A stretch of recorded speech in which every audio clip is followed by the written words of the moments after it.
Hello, everyone, and welcome to today's webinar. My name is Christy Nuds. I'm the editor of Food in Canada magazine.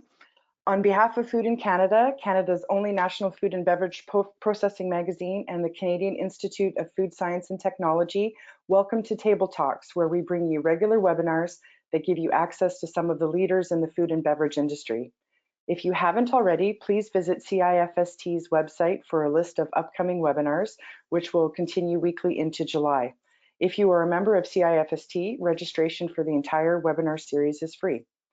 Today's topic is COVID-19 recovery planning, what you can do now and what you should do next. Our speakers today are Glenn Fraser and Yohaan Thommy of MNP LLP. Before we kick off today's session, I want to mention that if you have any questions, you can write them in the question box, and I will moderate the questions at the end, and our speakers will attempt to answer them before the end of the webinar today. And now I would like to introduce our speakers. Glenn Fraser is the national leader of M&P's food and beverage processing practice. An active member in both the food and beverage processing and cannabis industries, Glenn provides value to his clients of M&P by drawing on 25 years of experience in providing effective business advisory, tax, and assurance services to private company entrepreneurs and subsidiaries of international businesses operating in Canada. Yohaan Thommy is a national leader of performance improvement at M&P. He specializes in helping food and beverage companies, manufacturers, and distributors realize EBITDA improvement through supply chain optimization, operational improvement, and productivity enhancements. With over 15 years of experience in helping large public food and beverage companies and small to medium-sized owner-managed companies, Yohaan's practice is focused on implementing best practices and positioning them for growth. Please welcome Glenn and Yohaan. Thank you, Christy. It's Glenn Fraser. The industry really has experienced extraordinary events over the last 12 weeks.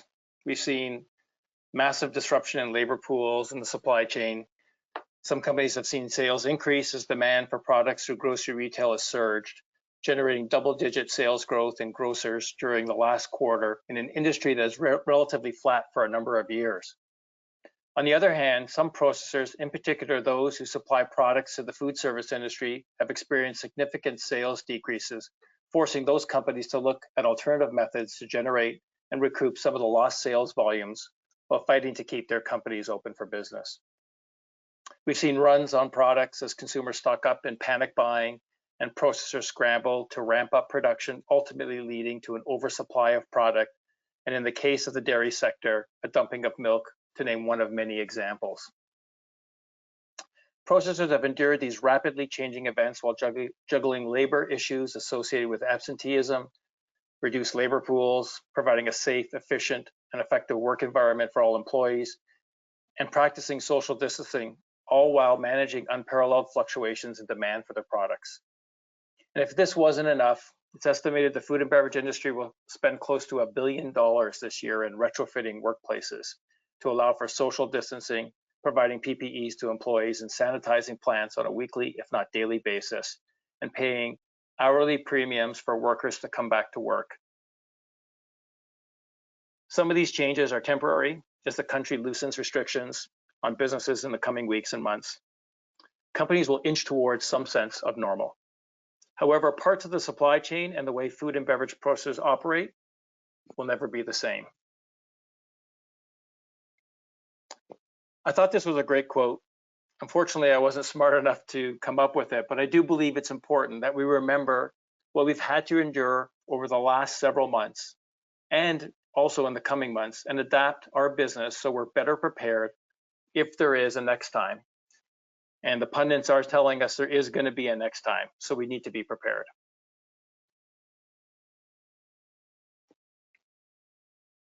In today's webinar, we're going to cover three main areas.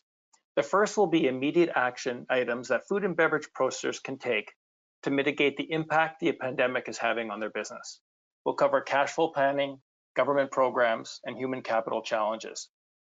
The second part of the webinar, we're going to dive into short-term planning ideas, of which we'll cover supply chain disruptors, productivity improvements, and revenue optimization. And lastly, we're going to explore long-term planning opportunities for the industry, adopting an innovation mindset, and how do we think outside the box examining the business model and rethinking ways to continue to add value. Our goal today is to have you leave the webinar with new insights, thinking differently, and being ready to adapt and lead in a rapidly changing business environment.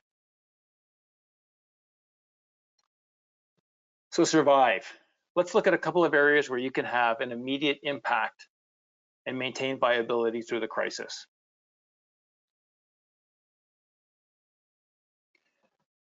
Cash flow is key. Never before has the term cash is king been more important and more relevant. Cash flow forecasting is probably one of the more critical steps a business can take right now. If you don't have templates, now would be a great time to build them, as navigating cash flows for the next several months could mean the difference between success and failure.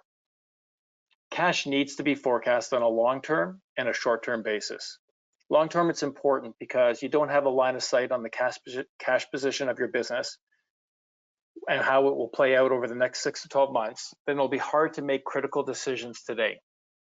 If you're going to run out of cash in 8 months, then there are decisions you need to make immediately that can change that destiny. And equally, if not more important, short-term cash flows need to be maintained and monitored. Your business needs to ensure that it doesn't find itself in a short-term cash crisis that leads to decisions that are not in the best interest of your business. Cash flows need to set priorities. What do you need to buy and who do you need to pay? Some expenses or payments may need to be deferred for 2 or 4 weeks, or perhaps even a couple months, to ensure that you don't run out of cash in the short run, or that you can withstand a setback in the business. There's no historical roadmap to follow through the next several weeks and months, and businesses need to operate today with what I would call a sense of productive paranoia. You need to preserve and protect your cash and be prepared to endure the ongoing volatility. There are government programs that have been announced, and there are a lot of press and information about them out there, so I'm not going to get into a lot of details around them. We will come back. We will cover some of the payment deferrals in the next section, but in addition to that, there are a few government loan programs offered through your financial institution and support through BDC, EDC, and FCC.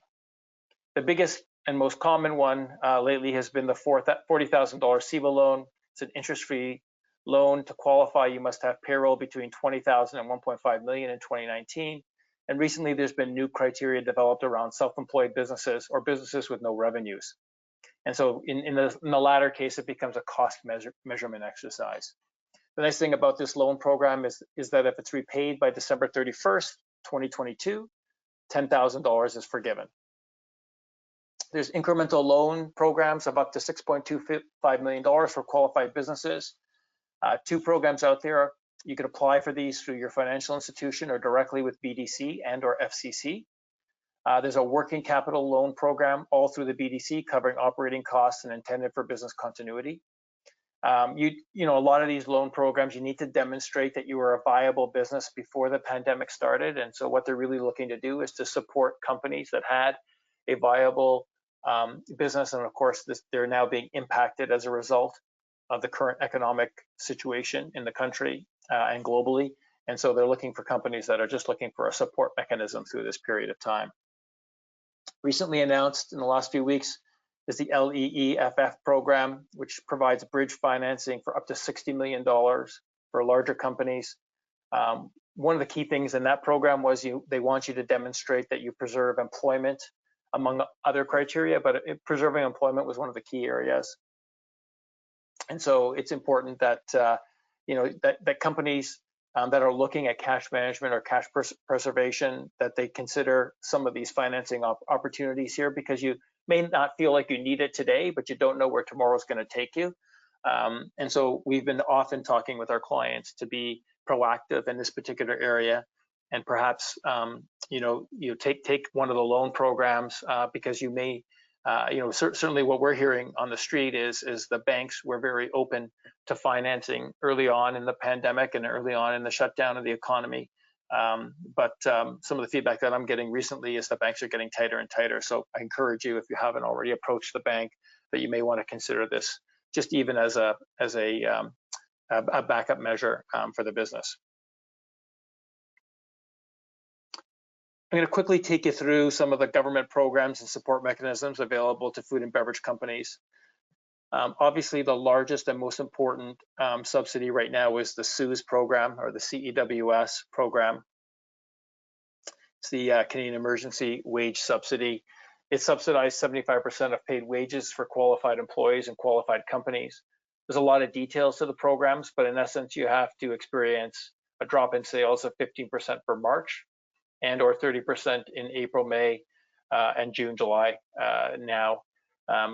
You can qualify for the subsidy on a company-by-company basis or on a consolidated basis, and you can measure sales against the prior year or the average of January and February of 2020. And I think it's important with these two areas here, especially if you pick your measurement of sales, you cannot change it. So it's important that you look at how you want to measure your sales. Do you want to do it against January and February of 2020, or do you want to measure sales on the same prior year? I mean, the former gives relatively newer companies an opportunity to sort of measure things that are on a more current basis, especially if you didn't have sales in March of last year. With respect to the reporting, or to look at things on a consolidated or company by company basis, you can actually change that. So if you want to do it for the first period, you want to do it on a consolidated basis and demonstrate your drop in sales, you can do that. If you're a group of companies, if there's 7 or 8 companies within that group, you can look at things on a consolidated basis. You can look at things on a company by company basis. So if there's one strong performing company that might impact the overall qualification of the program, you may actually eliminate that company from the claim analysis and then just do it on a company by company basis to support some of the businesses that are suffering as a result. And as we've recently heard, this program has now been extended to August 29th. And one of the interesting things that I found with this program has there's been very, I guess, lower uptake in the program than the government has expected. And so now there's a consultation going out in the marketplace to kind of understand that a little bit better. It's hard to tell if companies are just waiting because there's 6 months here of runway, and there's no, as long as you make your claim, I believe by October 2020, you can still qualify for the program. So I guess companies are kind of waiting to determine the best way to measure their sales, perhaps, if that's one of the options that they're looking at. Maybe there's complexity in the program, or maybe the criteria just isn't capturing a large enough group of companies that the government initially thought. So certainly there's no specific evidence that says why the program hasn't had the uptake. And certainly if you haven't claimed it and you qualify to claim it, I encourage you to claim it. Some companies have been worried a bit about the disclosure around it. So part of claiming the wage subsidy is that you have to allow for full disclosure that your company has claimed it, and the government will be posting company names on websites. So I know that some of our clients have been concerned about this, just for privacy reasons, as to why the government wants to publish their name. And we do believe that there's a bit of an accountability sort of mindset that the government has around doing that. And so I think some companies have maybe decided that they may, for whatever reason, prefer to forego the claim just so that their name isn't published publicly. And of course, if you don't qualify for the CEWS program, the original wage subsidy program that was announced was the TEWS program, or the temporary wage subsidy, and you can apply for that. There's no criteria around sales, but to qualify, you must be a CCPC or a Canadian controlled private corporation, whereas the CEWS program doesn't have that level of criteria. You don't have to be a CCPC to qualify. You can also be an individual or a partnership, and really, if you're a partnership, effectively the members of the partnership have to be a Canadian controlled private corporation. You can be a not-for-profit, or you could be a charity to claim this, and the maximum claim is $1,375 per employee or $25,000 per company. If you anticipate your needs will be longer than the periods outlined in the aforementioned programs, then there's a work share program that businesses can look into, which will allow you to reduce the hours of employees and allow them to claim EI for the days they are not working. So this requires an application, but could have a benefit to a company that needs to reduce employees, or sort of implement a work share program on a more longer term basis if they kind of see this having an impact that would be greater than sort of playing out through the months of the summer into August and September. And it's great. The workshop program is a great program. Certainly encourage companies to take a look at that. Mainly because, what I find with the workshop program is you can actually reduce people's roles. Let's say if you had somebody being reduced down to sort of a 3-day-a-week program, they can actually claim unemployment for the other 2 days. And typically with unemployment, there is a clawback on your unemployment based on how much you're actually making in employment, and the workshop program would sort of eliminate that clawback. So I find that a great program. If you haven't looked into it, I strongly encourage you to do it. And of course, there's a longer term runway for the workshop program than some of the wage subsidies programs here. There's the CIRCA program, or the rent subsidy program. A lot of information there. Covers a 75% reduction in rent for April, May, and June of 2020, but you have to demonstrate there's a 70% drop in sales, and the landlord has to participate, and that's a key part of the CIRCA program. You definitely have to have the landlord initiate the program. If they don't want to participate, then you can't do anything under the program. Various government extensions on the following government remittances, HST and corporate taxes in particular. A lot of people have asked us, does that account for employee tax deductions or withholdings off employees' checks? That does not qualify, but there's been lots of deferrals of these payments to September for HST and corporate taxes. So certainly there's on the corporate tax side, it's really based around installments or when your fiscal year end is. And so if you had a filing requirement that would have been after March 15th, so in other words, like an October year end, a November year end, December year end, all of those kind of year ends, then your filing requirements would generally occur after that. And so they've extended the filing and payment of taxes now to September. And so you've got a bit of a cash flow management opportunity there with that. Of course, there's also the CERB program for laid off employees, so that if you're, if employees are key, there's a way for them to actually get paid if there's just no work for them at the facility that they're at. One of the more recent programs that's been announced has been the Youth Employment and Skills Program, which was just recently announced over the last week. And essentially, in that program, it's really an investment of up to $9.2 million for up to 700 new positions for youth in the agricultural sector. So we know the criteria. It has to be an agribusiness, a producer, industry association, research facility, as well as a food and beverage processing facility. Applications are now being accepted as of May 26th. And effectively what the program provides is 50% of wages to a maximum of $14,000, and 100% of any cost for relocation to a maximum of $5,000 if the employee must relocate for the position. And really, it's really targeted to youth to give them or to expose them to a career in the food and beverage sector or in the general agricultural sector. And so they're really looking at people that are 30 years of younger, that are underemployed or unemployed, perhaps a student, maybe a previous intern, and they must be a Canadian citizen. So a good program to have a look at if you're looking at bringing on people to work, say it's sort of on a summer basis. You can actually, the funding is retroactive to April 1st. So if you've already started that program, you can actually go back and submit a claim under that program, which is great. And I think that's a great opportunity. And then of course some older news that would have come out a while back, and I know there's been a lot of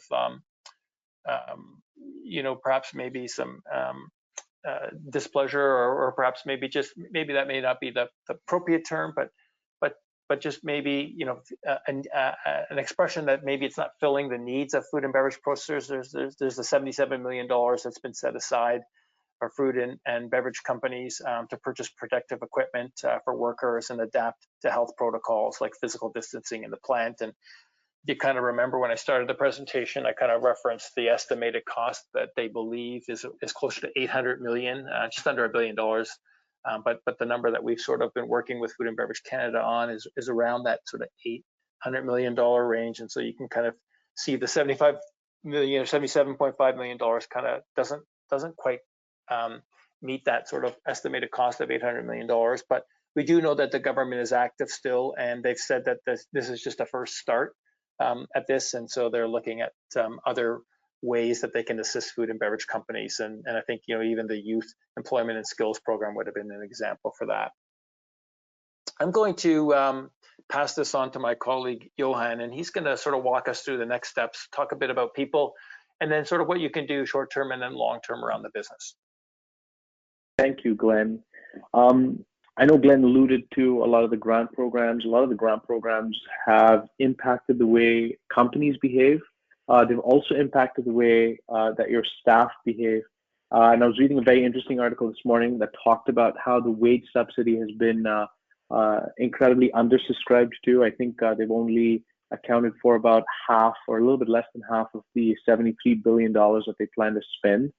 But the CERB program, on the other hand, has been significantly oversubscribed to. So I know that they're trying to actually get a little bit more money into that program. And one of the problems that that's created, specifically for our clients in the food and beverage industry and in the manufacturing industry, is that a lot of the employees don't feel safe returning to work, and they have not been coming into work. So, you know, the work stoppages have really impacted some of our clients. I think that there's some very practical things that you can do if you're dealing with this, particularly on the front lines of your company. So, you know, workers on the plant floor. And I'll speak through examples. I think that assists everyone.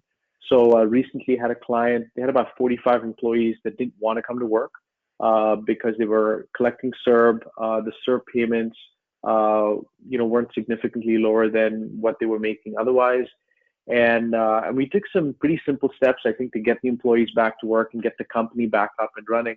By the end of the week, we were able to get almost all of the 45 employees back. So number one is education.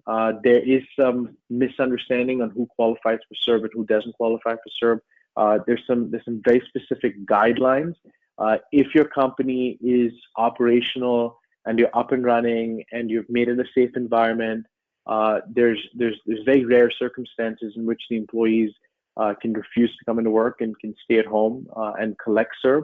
So part of it is educating them, and the common misconception is, but you know, with employees is, but I'm getting my CERB payment, so I do qualify. Well, I think there's an education process there whereby everyone right now that qualifies for CERB is going to get CERB because they didn't want to hold it back with red tape. They're going to go back later on and do a complete audit and start to claw back dollars. So part of it is an educational piece and taking your employees through that. We specifically sat down with this company. We helped them implement a COVID response plan. They didn't have one. It was earlier on in the crisis. And then we held meetings with management and HR to inform them of the rights that they have and then the rights that the employees have and the risks that the employees are putting themselves in by not coming into work without a legitimate reason other than a fear of COVID-19. And a fear of COVID-19 isn't a reason to stay home. And I think explaining it to them in a way where, you know, it's not confrontational, but actually you're presenting the risk to them. And so what we did is we actually said to the employees, you want to understand exactly what you can and cannot do because you're going to have to pay back a lot of these, you know, these CERB dollars. The other thing is when you're actually issuing the ROEs, and your HR department will typically do this, you need to update the ROEs to show that the company is up and running. So if you did go down because you shut down with the mandatory shutdown and you came back up, or you're going to come back up in the future in the time, you actually want to update your ROEs and communicate with the employees to help them understand that they don't qualify for the CERB payment. The next thing we did is we actually sent out a communication piece on how CERB works, what we, the company, were going to do in terms of make sure that it was a safe working environment, and coach HR to have this conversation. I know that a lot of our clients are reaching out to us because their employees, you know, don't feel safe. That's impacting engagement, employee engagement. That's also impacting productivity. But I think that a lot of our clients have taken the proactive step to say, I know that my suppliers and my customers are going to be asking me for my COVID response plan, because they're also going to be looking at it from a risk standpoint in terms of how is my business set up to now deal with this new reality and this new normal. So highly encourage you to start thinking about a COVID-19 response document, making sure that people feel safe, making sure that that's well communicated. And then if you are having trouble with getting your employees back to work, we'd be happy to talk to you and offer some assistance and some very practical tips, some of which I shared right now on this slide, but happy to talk to you and get in touch with you. Glenn, I think you're moving the slides for me, so if we just want to get on to the next slide. I want to jump now into pivoting away from surviving and jumping into performing. So this is short-term planning to help build resilience and adapt to this new environment. One of the key challenges that Glenn and I both see is, I think it's safe to say that no one was prepared for COVID. A lot of businesses were caught, off guard. I can tell you, me as an advisor, I was caught off guard. But I think if you're a CEO or leader of a food business today in Canada, one of the useful pieces of information I can tell you is stop now. You need to pivot and start thinking about surviving, moving from surviving to thriving, moving to the more midterm opportunities and thinking through what, potentially phase 2, of this virus comes back and impacts us. How are you going to react to it? So we need to shift our planning. I can tell you that I've probably talked to about 250 to 300 business owners or executives since this started, and very few of them have actually moved towards long-term planning. So I want to share a little bit about what that long-term planning needs to look like, and how pivoting to the long-term planning will actually create some business opportunities for you. Remember, disruption brings a ton of challenges. It's going to add cost to your business model. It's going to shrink your markets, but companies that react quicker and faster and more intelligently to this are going to grow their market share. And I think that we need to keep that in mind. So the first, and I think probably the biggest disruption is your supply chain disruption. And I think supply chain risk is something that is even more relevant today than it's ever been. I ask you, have you considered conducting a review of your supply chain? And if you have, how far down the line? An M&P client in food processing, they make chocolates and candy. They started to do a deep review recently, and they realized that they had a massive hole in their supply chain. They had conducted a full-scale supply chain review, and they keep doing these things on obvious items like packaging and raw materials and things that you find on the bill of materials. But what they didn't look at is they didn't look at who was available to maintain some of their specialized equipment. And they found that a lot of these maintenance contracts and maintenance people came in from the United States. Well, with the border shutdown now, it's becoming harder to move people over from the United States to come in and fix these vendors. So, they identified that it would have taken them did take them about 2 to 3 weeks to find another vendor to come in place and fix their machines. Well, what would the cost of that downtime have been if they didn't have additional vendors? I also know that a lot of our clients tend to be very loyal to a single vendor or 1 or 2 vendors, and that's fantastic. That's great, but I think we need to move into an environment now where we have multiple vendors, multiple partners. One of our clients had a key vendor in China, and they had preferential pricing in China. They've now set up vendor networks in North America. This is a food business, China and in India, and essentially they are hedging against maybe the second wave hitting India or China or North America. They want to make sure that their supply chain isn't disrupted. So also looking at multiple vendors across multiple geographies. I ask you, what's the infrastructure that you have in place as well to monitor or notice a supply chain disruption? And a few of our clients have had their very sophisticated customers ask them questions like, are you able to monitor if one ingredient is late? Do you have the technology to measure this?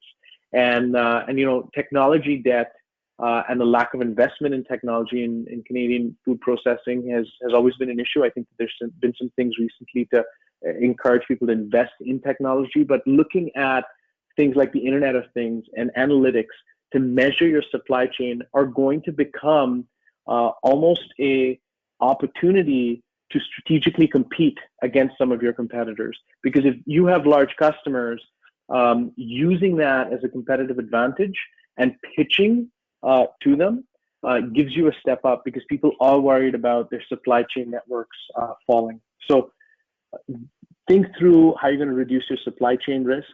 Think through how to use some of the gaps that you fill in building a stronger, more resilient company, and actually how to use that as a selling feature when you're going out to the marketplace. Next, I want to jump into talking about productivity. And if this isn't an impetus for looking at productivity improvements, well, then I don't know what is. Most processes, they evolve. They evolve from the original shape and form. I think that for most of us, it's analogous to our current haircut. How many of us would have gone shorter about 70 days ago if we knew we'd be in self-isolation for 70 days? I think it's one of the reasons Glenn and I don't want to turn on our webcams. We both have funny haircuts. But in all seriousness, you need to talk to people and understand how much social distancing, remote work, and COVID-related issues, supply chain risks have impacted your productivity. We've looked at clients across the supply chain in food and beverage, and we've seen anywhere from about a 10 to about a 30% impact in productivity. Recently was approached at one of our clients that who estimated that it would be about 15 to 20% impact to their productivity, and this would eliminate most of their margins. So they actually hired us to improve their productivity and help redesign all their processes to deal with this new reality, but not just do it from a productivity standpoint, but also do it from a risk standpoint. Ensure that their processes and their people were resilient, especially if COVID were to impact their facility. And we were actually able to come out the other side and increase their productivity by over 30%. So COVID was a trigger to go look at productivity improvement. And not only did we improve productivity by well over what the initial loss was, so they were actually better off now as a company, we were also able to reduce setup, reduction, downtime, increase uptime of the machines. That's going to be critical, because today, if you are in the food supply chain, you have got to find additional capacity.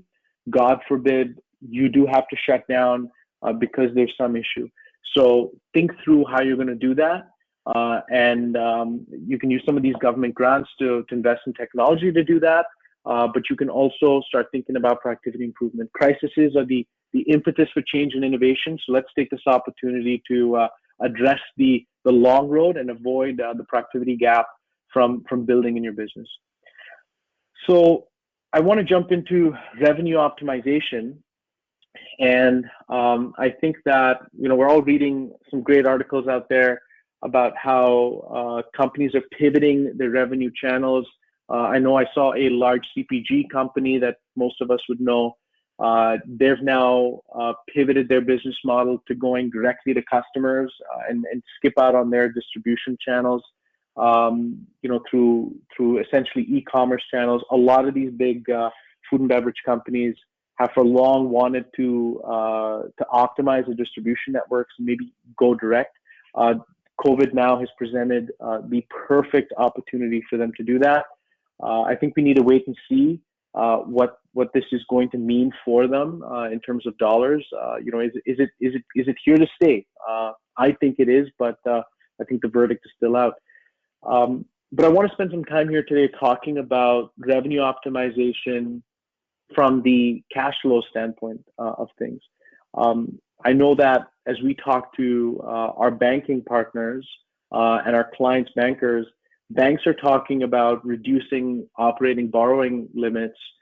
Traditionally, I think this is an industry agnostic number. Traditionally, banks would lend about 3.5 to 4 times EBITDA on operating loans. Well, they're now talking about the new reality going down to about 1.5 to 2 times EBITDA on operating loans, just to mitigate risk So credit is going to become an issue. Glenn alluded to it.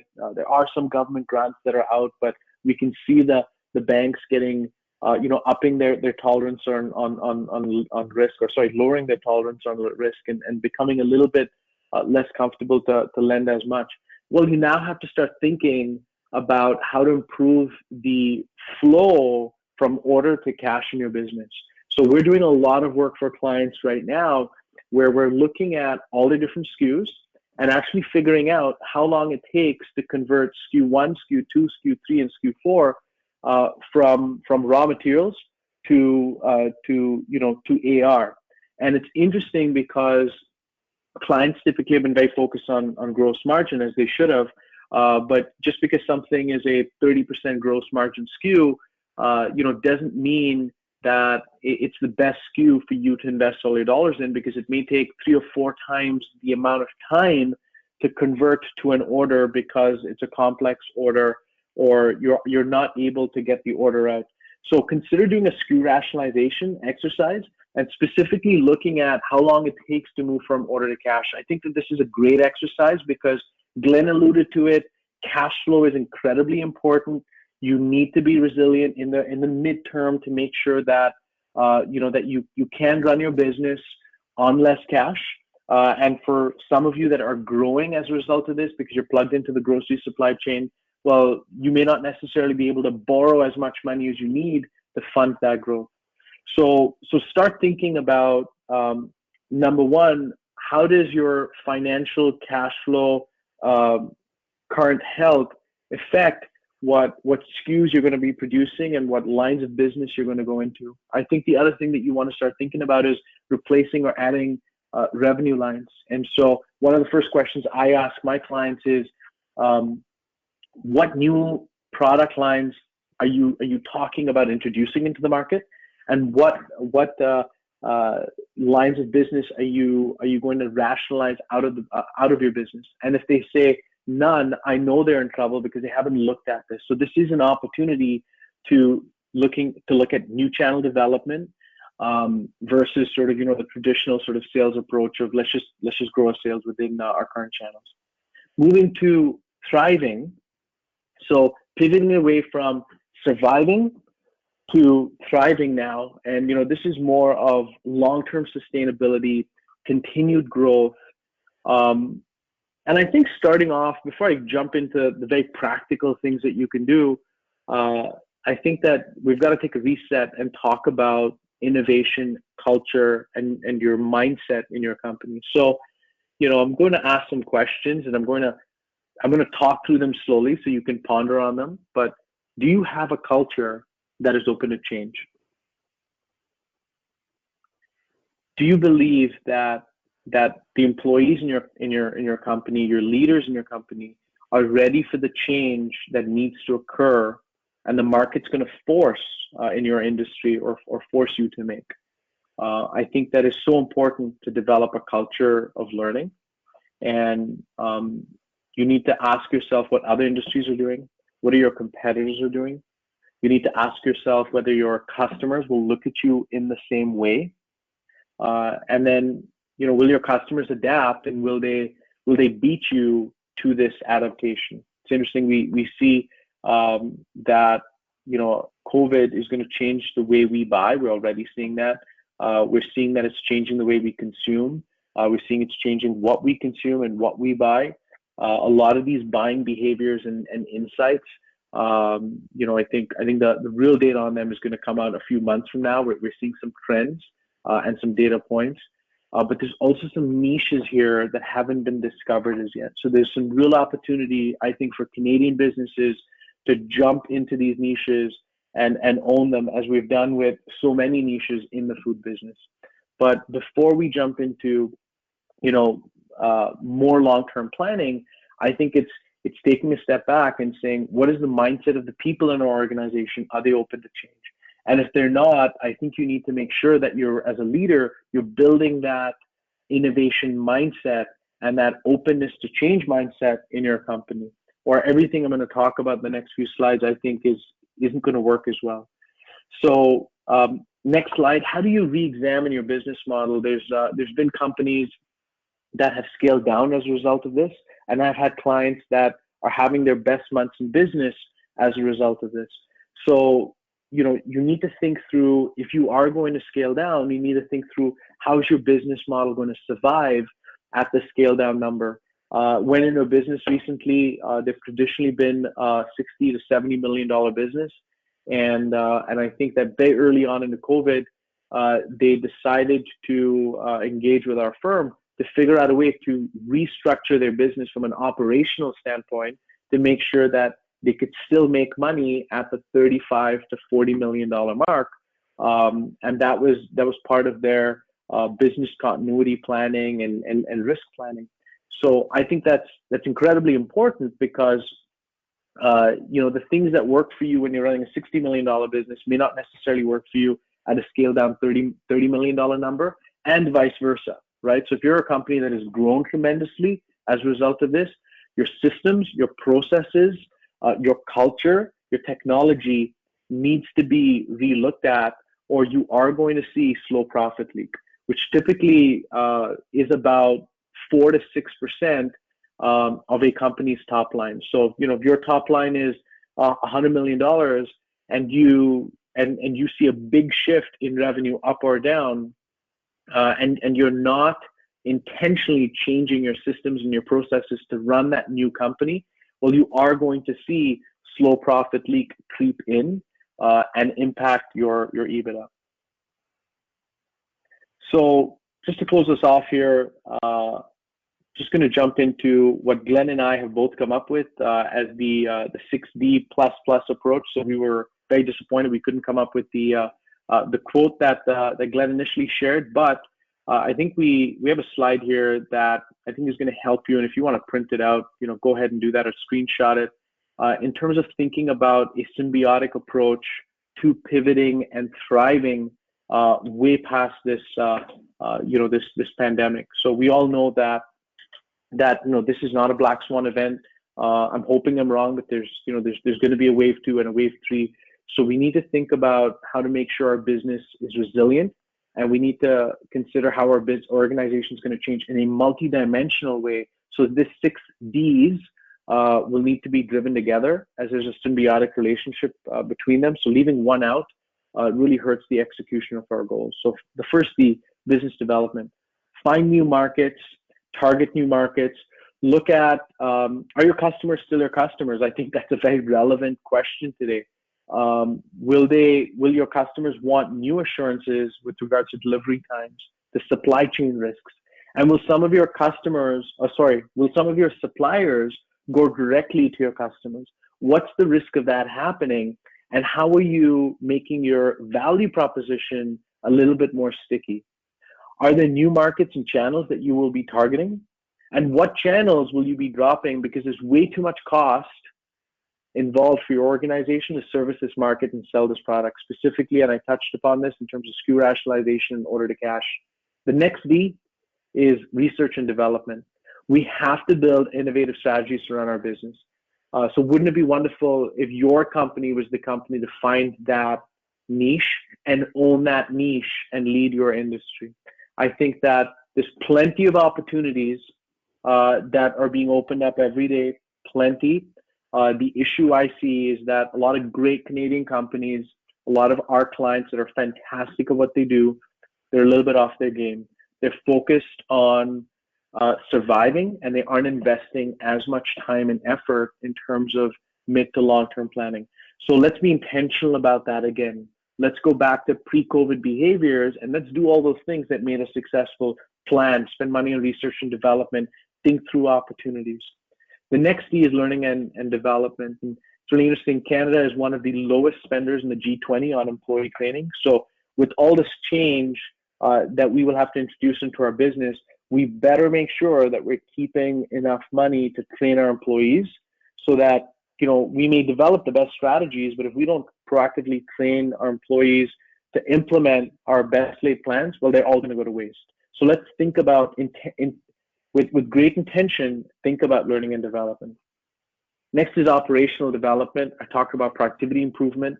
I talked about the need to re-engineer your processes, and to really look at COVID as and the disruption that it caused as an impetus to go back and to change the way you do things so you can get more out of your processes. It's interesting, we've probably gone into about 15 companies since this started to help them re-engineer their processes. And of the 15, there was probably only one where we didn't improve their productivity enough for them to actually see a gain on their pre-COVID days. So 14 of them, we actually improved their productivity way more than the disruption that COVID caused. So they were actually better for it, not worse for it. The next one is network development. So start thinking about, this is a great time to expand your supplier and partnership networks. I think now more than ever, you're going to need a diversity in your supplier network and your partnership network. I know that a lot of our clients in food, and in manufacturing and in other industries may only have one or two suppliers or one or two partners, and sometimes only one. So start thinking about diversifying that.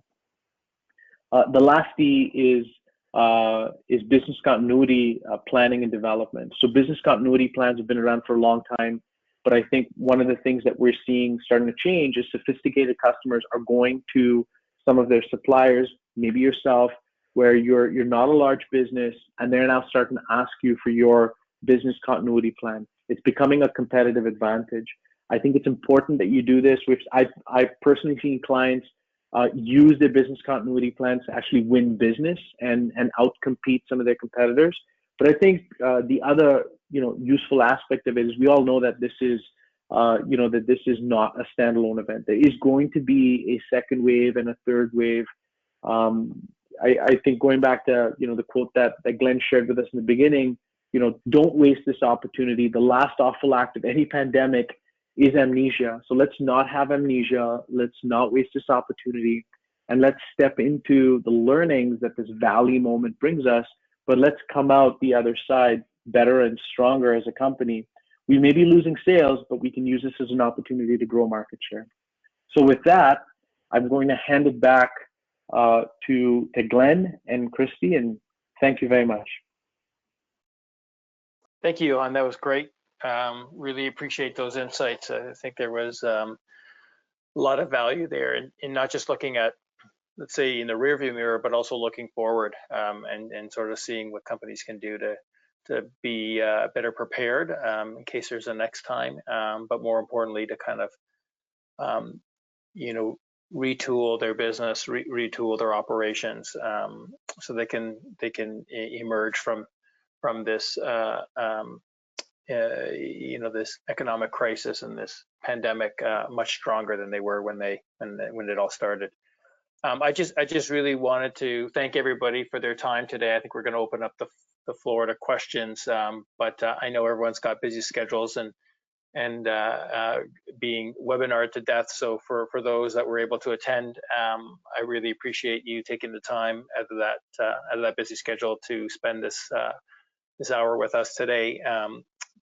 And if there's any questions that you have or anything that comes up subsequent to the webinar, feel free to reach out to myself or Yohaan. You could find us on the website at mnp.ca, www.mnp.ca.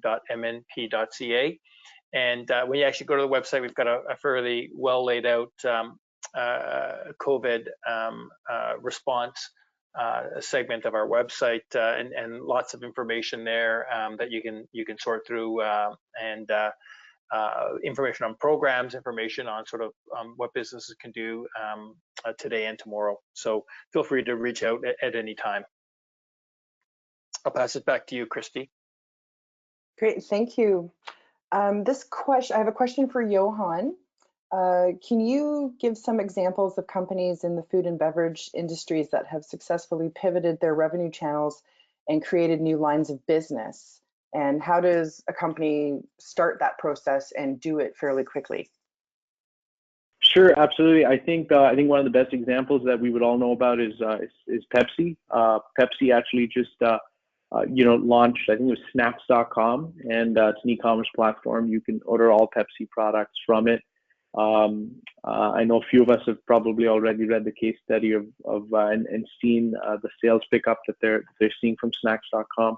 I know a lot of our clients, especially the more sophisticated ones, had an e-commerce platform already set up. They just were looking for the perfect excuse to launch it and go directly to customers. So I think that e-commerce is fantastic if you're a major CPG company. A fantastic way to launch that, get customers used to consuming your products or buying your products using e-commerce. I think that's key because there's a big segment of the market that still wants to go to the grocery store and is comfortable with that. I think that if you're a distributor, if you're sort of that middle person in the supply chain, you have nothing to worry. I think the value proposition of your business just changes a little bit from also introducing some technology and analytics into your business. So you need to start thinking about how you better inventory items, how you better market stuff into and your customer's product or your supplier's product into the grocery supply chain. We're working with actually one of Glenn's clients right now, helping them do this. And so they have actually seen some of their best months in business, and they've been in business for about 40 years. And what we've done is we've used analytics to identify products that are moving and predict products that are going to move. So introducing new products into the grocery supply chain, and then also SKU rationalizing products that we know aren't going to work. So everyone has a cash flow problem. We've been going to some of the big and small retailers on behalf of this client, and we've been talking to them about how they will see their cash turn a lot faster if they stop carrying one or two of the current products we sell them and start carrying some of the new products we're selling them. And we're using analytics to do all of that. Yeah, Yohaan, and just to add to that, I mean, at minimum, I think you raise a very good point there. At minimum, it maybe pivoting direct to consumer isn't the answer for every food processor or distributor that's out there, and that they rely heavily on the supply chain and the sort of retail market. I do believe there's a lot of data and analytics that companies can gather. So even if they do even a temporary pivot, or maybe it's not the sort of main focus of their sort of medium to long-term strategy is to go direct to consumer, they still feel that the efficient or the more effective way is to go through the retail networks. But having that insight, knowing more about the decisions that some of your consumers make without having to get that watered down through distribution and or retail, I think could provide tons of value to companies. And certainly, you hear of the Pepsi story, and then of course there's Heinz as well too, is also collecting data by going direct to consumers in Europe. And so at minimum, there's definitely a huge opportunity there for companies to collect data and to do some analytics on that data and get them a better perspective on who their client is and the buying patterns and where they live and their demographics, et cetera. So I think there's some valuable information that food and beverage companies can pick up from that. Great, thank you. One other question for Yohaan. You spoke a lot about the supply chains. So how does a company engage in an enterprise-wide supply chain review to measure the risk points and gaps that might be in their business? I think that if you're a larger company and you have risk management professionals working for you, it's working with them, but also talking to people external to your company to figure out what are some of the new risks that have presented themselves. So much has changed from a risk point of view in the last 120 days. I think it's important that you reach out. For most Canadian food companies, you don't have in-house risk management experts. And I think it's just reaching out to your professional services firm. We have a fantastic and one of the largest enterprise risk service lines in Canada, and they're doing some very interesting work, looking at it from all angles. So looking at it from a supply chain angle, but then also looking at it from an ability to market this new assurance that you have, or these steps, these gaps that you've closed. And talking with it to your, with your customers. And I can tell you, I've done it myself. I'm not a risk professional. I do a little bit of risk work for my clients, but usually just send it off to the hundreds of people we have working in our enterprise risk practice. But one of the things that I did very quickly is when the pandemic hit, a lot of our clients that needed our help and wanted us back on site, M&P turned around and said, hey, we need to make sure that our people are safe before we send people back on site. So I was actually helping them proactively develop their COVID response plan so I could go back on site. It's interesting, a few of those clients very early on used those COVID response plans, made it a little bit better, used that information to start to conduct their own supply chain risk review, and used it to actually as a business development tool. So how do you go about it? I think number one, realizing that you need it is step one, and you have a problem. I think step two is understanding whether you have the capacity inside your organization to do it. And I think that's an easy answer. It's, do you have a risk professional that works for you? If you are Coca-Cola, then you probably do. If you're a $40 million company, you probably don't. And so you have to reach out to the marketplace to conduct that assessment. Great, thank you. Well, I think we don't really have time for more questions. So Glenn and Yohaan, on behalf of the Canadian Institute of Food Science and Technology and Food in Canada, we thank you for your informative and very insightful presentation. You can find more business insights from M&P in Food in Canada's annual food industry report, which provides a comprehensive sector-by-sector snapshot of the Canadian food and beverage processing and manufacturing industry performance and innovation. M&P is our premier sponsor, and the 2020 report is now available. And if you would like a copy, you can contact Glenn or Yohaan, and you'll see their contact information on the screen right now, or visit foodincanada.com.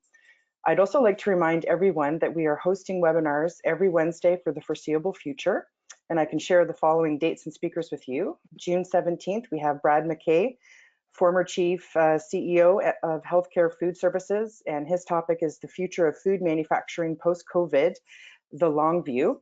June 24th, we have Dr. Simon Samogi. He's the Errol Chair in the Business of Food at the University of Guelph. July 8th, we have a panel discussion with food grads. It'll be an interactive platform for the industry to attract and retain people in careers in the food and beverage industry. And July 29th, we have Dr. Ricky Yada, who is Professor and Dean of the Faculty of Land and Food Systems at the University of British Columbia. Other webinars are being planned and will be added to the calendar in the weeks ahead. CIFST will also be running a webinar next Wednesday, June 10th, featuring Jeremy Miller, who is a best-selling author and founder of Sticky Branding. Registration for that is now open, and watch your inbox for webinar updates. Thank you everyone for attending, and enjoy the rest of your day.